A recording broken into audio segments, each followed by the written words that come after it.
tasbih. Hai orang-orang yang beriman, jangan melalaikan akan kamu oleh harta-hartamu, oleh anak-anakmu daripada mengingat Allah. Siapa yang dapat melalaikan oleh anak dan harta, pekerjaan-pekerjaan kita hari-hari, oleh penjual beli kita, oleh pengaturan ya, untuk kita bagaimana mengatur supaya ini baik, memberikan yaitu hak kepada orang yang punya hak. Nah, makanya kita jangan lalai daripada mengingat Allah. Jadi itu maksud tarikat seperti itu. Rijalan la tulhihim bai'un wala tijaratun an dzikrillah. Laki-laki yang tidak, yaitu melalaikan akan mereka oleh perniagaan mereka, oleh jual beli mereka daripada mengingat Allah. Kita menjual beli terus, tapi hati kita kepada Allah. Kita terus tanam kopi sebanyak-banyaknya, tapi hati kita ke mana? Minta bantu kepada Allah. Kita melihat kopi ini dari Allah, bisa hidup subur dari Allah, berbuah semuanya nanti buahnya untuk mencari reda reda Allah, untuk keperluan keluarga kita, anak kita, apa yang mereka dapat pendidikan yang baik. Kadang kita lakukan jadi ingat Allah, itu seperti itu. Itu tarekat namanya. Jadi tarekat itu baik syatari, nasyabandi itu terserah masing-masing. Jangan nanti karena bersalah nama, padahal tujuannya satu, ini kita bertikai. Dan juga dalam segi akidah. Jadi akidah ini maknanya keyakinan kita terhadap Allah. Ini ada beda-beda. Ada Ahlussunnah, keyakinannya terhadap Allah. Ada Mu'tazilah, keyakinannya terhadap Allah. Beda-beda. Kalau kita Ahlussunnah, keyakinan kita terhadap Allah, sebagaimana Allah yang berfirman dalam Al-Quran Karim, Wallahu khalaqakum wa ma ta'malun. Allah yang menjadikan kamu dan yang menjadikan barang yang kamu kerjakan. Berarti siapa yang menciptakan tubuh nyawa kita? Allah. Siapa pula yang menciptakan gerak, ya, sehingga kita bisa bergerak melakukan sesuatu juga. Cuma bagi orang Ahlussunnah usaha itu ada, tapi tidak memberi bekas, tidak merubah. Kasat, dia itu kasat, usaha kasat. Maknanya kemauan, sehingga dia dapat untuk melakukan. Jadi melakukan itu sebenarnya lahir saja, tapi pada batinnya itu dari Allah. Jadi itu Ahlussunnah wal Jamaah. Dia berakidah, berkeyakinan pada seperti itu. Lahirnya dari diri dia, batinnya dari Allah Subhanahu. Adapun Mu'tazilah beda. Kalau Mu'tazilah, kalau perbuatan ikhtiari seperti berjalan, seperti makan, maknanya itu tidak ada lagi hubungan dengan Allah. Mengapa? Karena Allah telah memberikan pada kita akal, telah memberikan pada kita kekuasaan. Jadi pada perbuatan yang bisa dilakukan itu dari kita, tidak dari Allah. Jadi itu perbedaan-perbedaan. Ada akidah Ahlussunnah, ada Mu'tazilah, ada Jabariyah. Jabariyah ini tidak ada usaha pada kita, itu semua dari Allah. Mengapa kamu berzina? Sudah ditakdirkan Allah. Mengapa kamu sembahyang? Sudah ditakdirkan. Sama sekali dikembalikan pada Allah.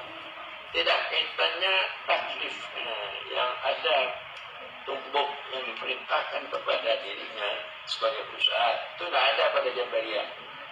Jadi itu akidah-akidah yang berbeda, baik Jabariyah, Qadiriyah dan Mu'tazilah itu kembalikan masing-masing kita. Kita tidak perlu untuk kita pertikaikan. Cuma kita bawa umat ini supaya dia dapat mencintai Allah dan Rasul, supaya dapat dia itu menjadikan dahir tubuhnya ini adalah mana maksud dahir perbuatannya, mana maksud dahir akhlaknya, mana maksud dahir kemauannya, sesuai dengan sunnah Rasul, sesuai dengan syariat Rasulullah SAW.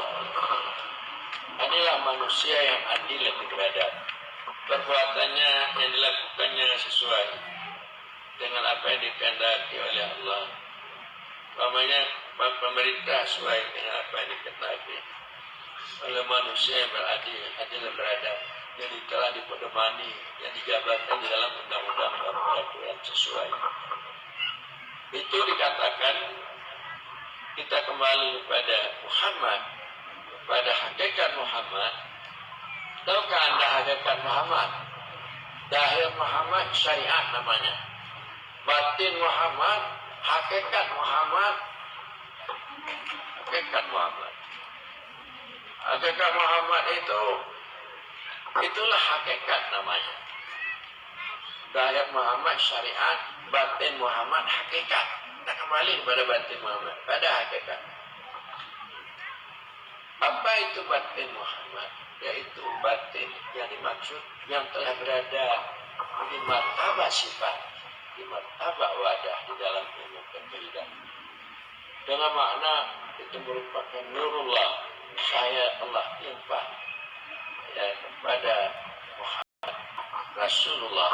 Laulaka Muhammad ma khalaqtul khalaiq ana minallah alam minni. Jadi ini ajaran-ajaran hakikat. Jadi kita kembali kepada Allah, Tuhan yang Maha Esa, penyebab kita ada. Waktu kita mengingat Allah, tidak boleh teringat lainnya. Wadhkur rabbaka idza nasita, ingatlah olehmu akan Tuhanmu apabila engkau lupa akan selain Tuhan. Waktu kita mengingat Tuhan, selain Tuhan harus lupa. Kalau kita mengingat Tuhan, selain Tuhan juga teringat, berarti ingat. Itu tidak baik. Bercampur ingat. Supaya kita jangan bercampur ingat untuk ingat Allah, yang lain lupa. Wadhkur rabbaka idza nasita, ingat olehmu apabila engkau lupa selain Tuhan. Ini tafsir syari. Maka disitulah timbul ingatan yang sedemikian khusyuk, hundur hati dan cinta dan makrifat. Ini yang diciptakan dekat dalam tauhid tasawuf. Jadi anda disuruh berzikir kalimah la ilaha illallah, la ilaha illallah. Dengan makna apa? Supaya anda dapat bermakrifat dengan tauhid irfani. Hilang lainnya di dalam ingatan anda. Di waktu anda mengingat Allah, sehingga pada waktu itu Allah mengembalikan lagi ingatan anda untuk melakukan yang baik-baik di dalam anda melakukan pekerjaan anda sehari-hari. Jadi anda istilahnya telah dapat ke makam tanafillah dan makam bakabillah. Jadi ini adalah mukmin yang kamil. Jadi arah-arah yang demikian, ibu-ibu yang terhormat, sembahyang itu zikir. Jadi berzikir itu bukan kalimah la ilaha illallah saja, sembahyang juga di doa juga, kita membaca Al-Quran juga zikir. Apakah ibu-ibu waktu ibu-ibu sembahyang masih teringat ibu-ibu kepada ayah anak? Masih teringat? Ada? Enggak ada lagi. Subhanallah. Itu sudah bagus dong. Abu saya kepada ayah anak tak teringat, tapi kepada anak teringat. Ya ibu. Ada teringat kepada anak? Enggak juga. Anak yang besar tak teringat anak yang kecil, tak juga dengar. Enggak juga. Berarti itu dikatakan zikir ma'al hudur. Jadi zikirnya ada 4 macam. Zikir ma'al ghaflah, kita berzikir hati kita lalai, tidak berzikir kemana lain. Kemudian zikir ma'al yaqdah, kita berzikir hati kita terbangun dan ingat Allah, tapi yang lain masih teringat juga. Itu zikir tingkat kedua. Itu sudah mulai bagus. Zikir ma'al hudur, kita berzikir, yang lainnya tidak teringat, hanya Allah. Nah, itu zikir apa? Itu sudah bagus. Kalau anda ibu-ibu dapat berzikir la ilaha illallah, yang lain tidak dengar, hanya Allah dengar.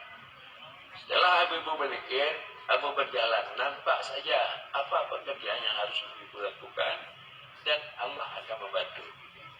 Tapi harus dapat ibu-ibu berzikir pada pagi hari, yaitu jangan teringat lain, hanya Allah, zikir ma'al hudur. Tapi kalau kita berzikir masih teringat suami, masih pula itu belum. Nah, belum lagi zikir yang dapat membantu kita dalam kehidupan. Dan yang keempat, zikir ma'al ghaibah. Ini zikir orang sufi. Zikir hilang lainnya. Karena cahaya makrifat Allah itu sudah masuk dalam hatinya sehingga dia lupa kepada dirinya dan lainnya. Karena sangat rindunya dan asyiknya kepada Allah Subhanahu wa taala. Inilah firman Allah dalam Al-Qur'an, "Wa may yarju liqa Allah fa inna ajalallah la'at." Orang yang sangat ingin bertemu dengan Allah, yang sangat rindu, sesungguhnya ajal Allah itu datang. Artinya panah ya. Jadi kalau bisa ibu-ibu panah dalam berzikir, tidak teringat lainnya dan diri ibu-ibu, sebelum ibu-ibu berhajat, yaitu telah diberikan oleh Allah Subhanahu wa taala.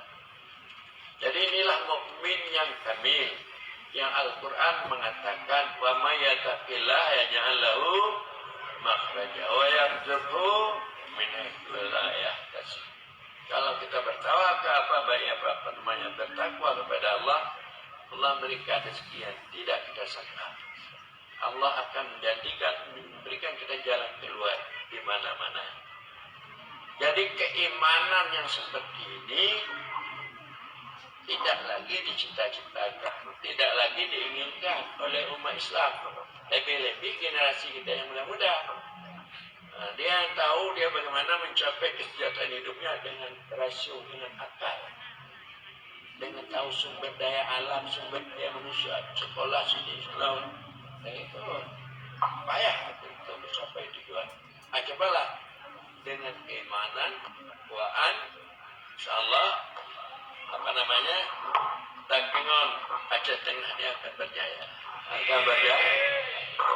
Saya juga melihat waktu saya dulu sekolah itu di Banda Aceh, di kampus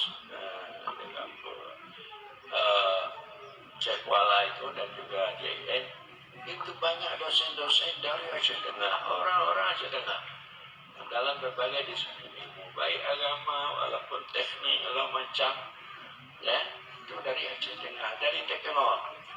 Pergi pula saya ke Jakarta, jalan-jalan itu pergi ke